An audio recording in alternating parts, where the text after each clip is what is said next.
Today we're tackling women's health issues. We talk with OBGYN and infertility specialist Dr. Carolina Sueldo to discuss PCOS and how it affects fertility. So PCOS stands for Polycystic Ovarian Syndrome. A lot of times people misinterpret, it's a misnomer, and they think that it's cysts on the ovary. And it's actually not cysts on the ovaries. It's really more about hormone excess. It tends to see elevated androgens, specifically testosterone, which is what most people know, as well as estrogen. And so there's an interference between the talk of the brain and the ovary that doesn't allow for normal ovulation to happen. These patients typically present with irregular cycles, so they'll bleed maybe once every 3 or 4 months. They can also present with other signs and symptoms, things like acne or hair loss, weight gain, etc.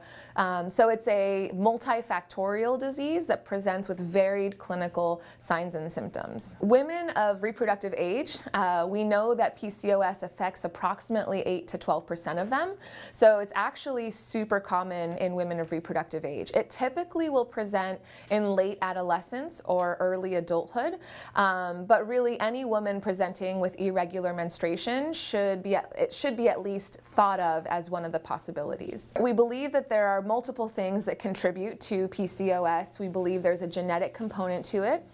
We believe that there's some sort of hereditary issue. We also know there's a metabolic component, so many of these patients tend to have a high BMI, they tend to be obese, and that can also play into a worsening of the hormones. And we believe that there's a hormonal component, so again, that crosstalk or that dysregulation between estrogen and testosterone. PCOS affects fertility in a numerous amount of ways. So the first one, which is typically what patients present for, is that irregular menstruation. I'm not getting my cycle regularly. What does this mean? And the kind of baseline one-liner is you're not ovulating regularly. So if you're not ovulating regularly, then obviously fertility is going to be impaired. PCOS is a chronic disease. It should be treated always, not just in the setting of fertility treatments. So if these patients are not desiring fertility but do have PCOS as a diagnosis, they should also be actively managed. The number one thing that we always start with is lifestyle changes. So if the patient does have an elevated BMI, a lot of times normalizing that BMI is sufficient to actually regain normal menstruation. But the biggest one, the take-home message that I always tell patients, is risk to the uterus.